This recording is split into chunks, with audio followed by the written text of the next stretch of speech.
Halo teman-teman sekalian, jadi hari ini gue bakalan bahas tentang kontroversi ekspor satu pintu dari pemerintah. Ini banyak banget dibahas oleh orang dan memicu perdebatan.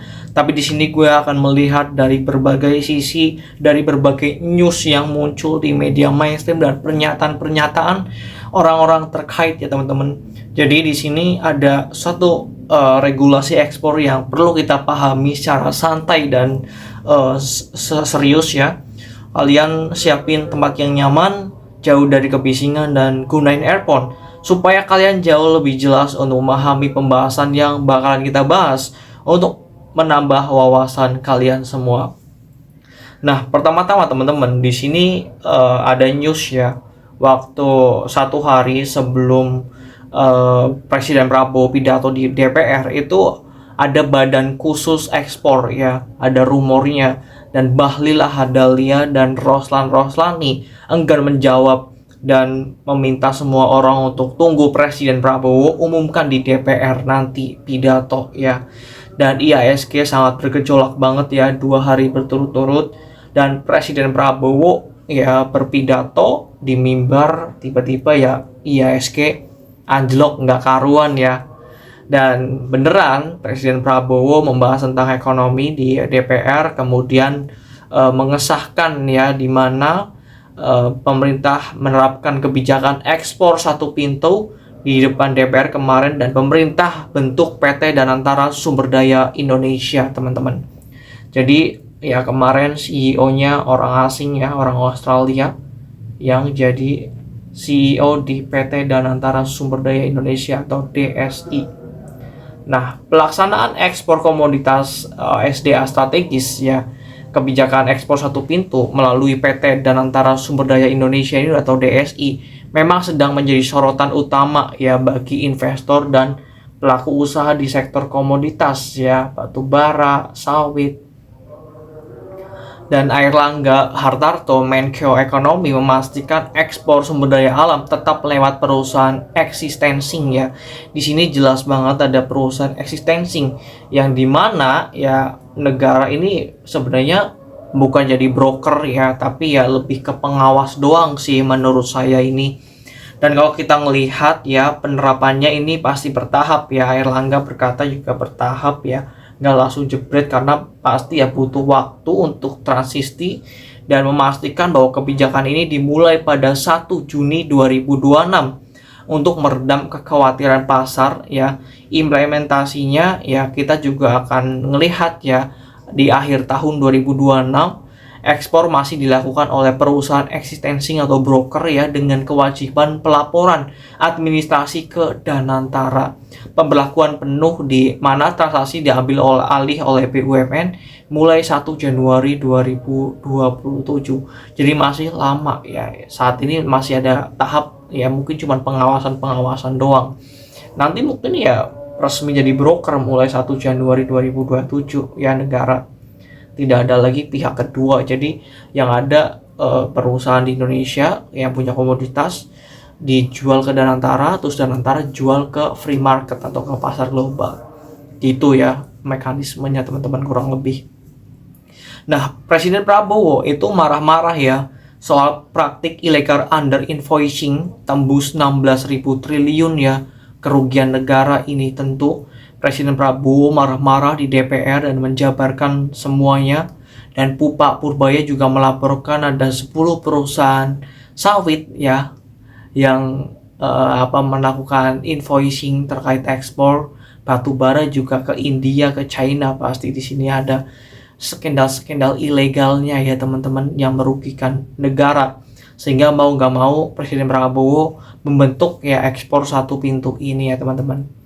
Tujuan pemerintah ya jelas ya menyatakan bahwa kebijakan ini ditunjukkan untuk pengawasan yang lebih ketat, khususnya guna mengatasi deskripsi dan ketidakcocokan data transaksi ekspor sumber daya alam dengan pihak luar negeri seperti yang ditemukan dengan perdagangan dengan Amerika dan China, serta membidik praktik under invoicing ya, penyeludupan nikel 5,5 juta ton nikel ya contohnya, di mana di Indonesia tidak ada datanya, di China kok ada barang nikel masuk 5,5 juta ton nikel. Itu sangat menyedihkan banget dan sampai hari ini belum ada yang jadi tersangka tuh atau yang terkena denda. Itu kan gila banget ya teman-teman. Terus ya pagi-pagi ya Pak Pandu Syahril CAO Danantara ini ya live bersama Bloomberg dan membuat IHSG rebound kembali ya kemarin di hari Jumat, karena ya investor mendengar pernyataan dari Pandu Syahril yang dimana ia menyatakan bahwa Indonesia akan mendengarkan pasar dalam rencana komoditas yang mengejutkan ya, ekspor komoditas kepanikan dan membingungkan semua pihak sebenarnya ya teman-teman. Dan ya pergejolakan ini akhirnya agak meredah setelah Pandu Syahril ini berkomentar ya teman-teman. Nah, kebijakan ekspor satu pintu ini memang ya jadi perdebatan ya. Kalian pasti juga memperdebatkan ini kan, baik atau buruk, nanti dikorupsi atau tidak, nanti pengusaha bagaimana ya, segala macamnya. Terus kita ngelihat ya kontroversi terkait kebijakan satu pintu ini teman-teman. Resiko negara dalam negara yang pertama. Nah, banyak pihak mengkritik bahwa memusatkan kendali perdagangan di satu BUMN yaitu DSI dapat menciptakan titik sumbatan baru atau choke point yang rentan terhadap praktik rent seeking di mana atau pencarian rantai atau penyalahgunaan oleh oknum. Ada kekhawatiran bahwa ini justru memperburuk inefisiensi yang coba diperbaiki. Karena kita ngelihat ya banyak aparat-aparat penegak hukum, bea cukai, Bakamla, oknum-oknumnya lah yang berkolusi dengan para pengusaha-pengusaha nakal ya, dengan bisnis-bisnis ilegal di Indonesia yang melakukan ekspor impor secara jahat ya, ilegal ya teman-teman, dan merugikan negara. Dan di sini ya seharusnya Pak Yusril sebagai Menko Hukum, HAM ya dan Permasyarakatan harusnya ya ikut terlibat lah. Selama ini beliau kemana aja itu kayak nggak ada suaranya sama sekali. Masalah ekspor impor dia nggak ada kelihatan, yang kelihatan cuma Purbaya doang paling. Kasihan Purbaya ya, Dirjen Bea Cukainya juga lagi bermasalah saat ini.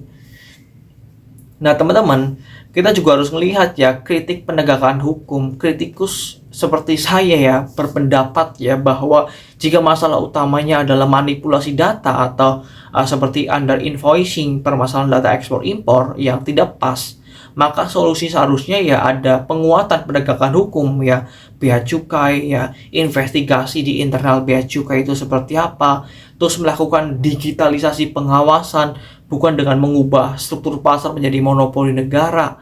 Ini kan cukup aneh ya menurut saya ya teman-teman.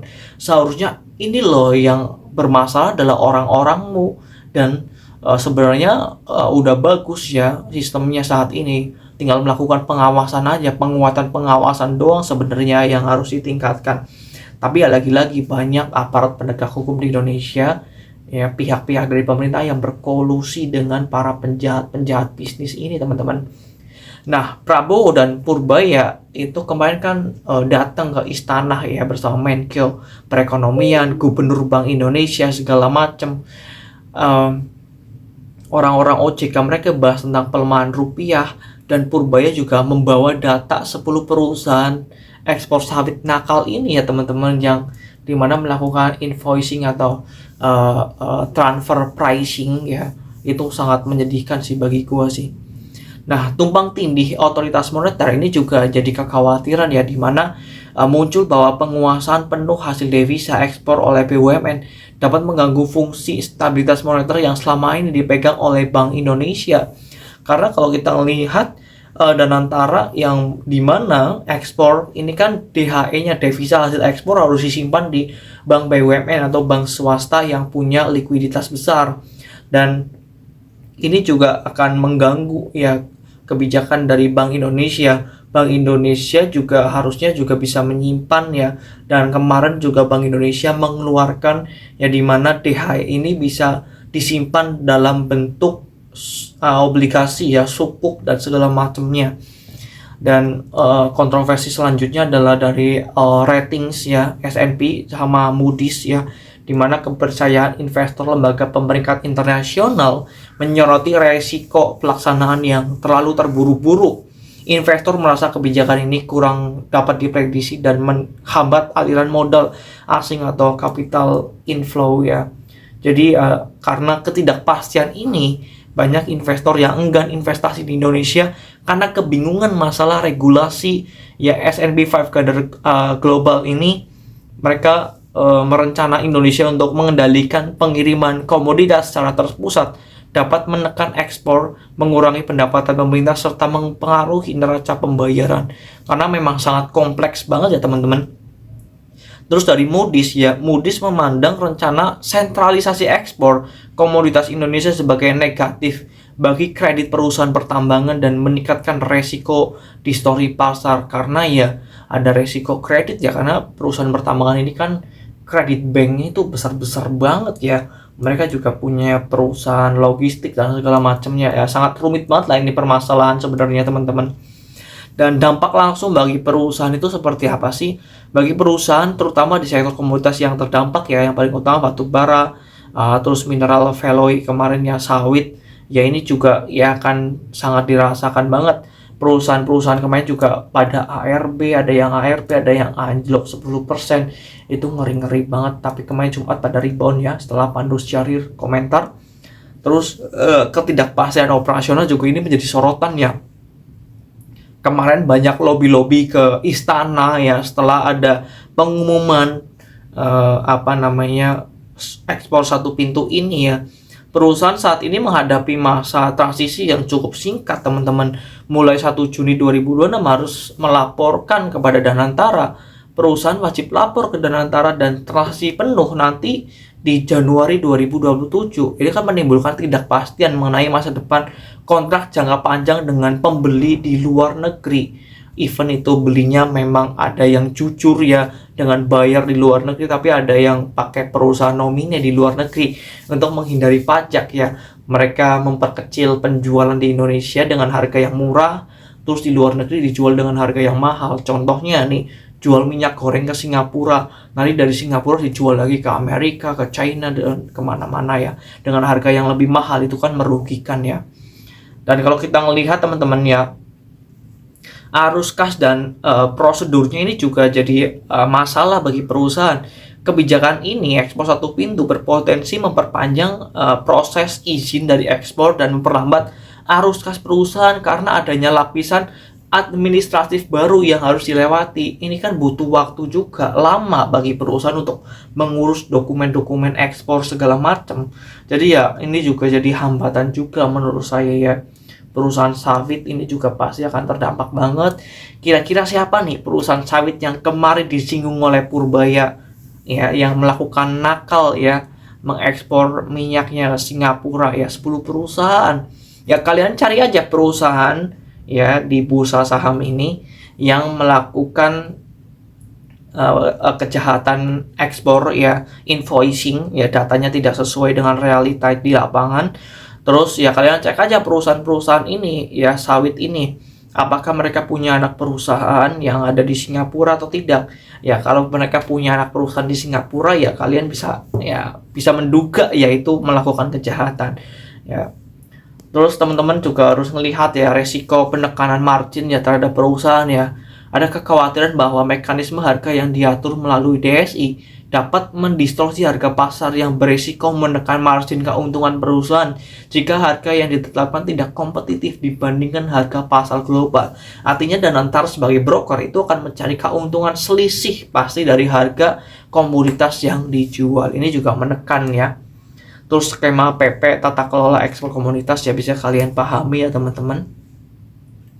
Terus tekanan bagi eksportir kecil kayak petani gitu kan, bagi pelaku usaha startup mungkin ya, usaha yang kecil seperti petani sawit, akses pasar ya justru menyempit karena harus melalui satu pintu, dapat menurunkan daya tawar mereka secara signifikan di hadapan pembeli ya.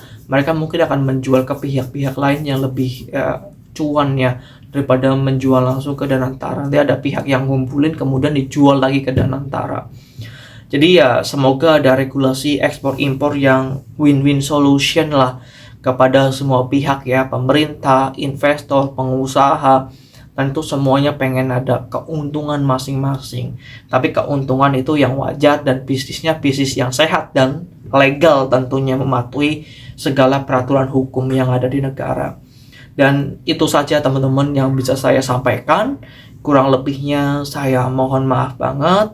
Ya, thank you buat kalian yang udah nonton sampai habis. See you next time.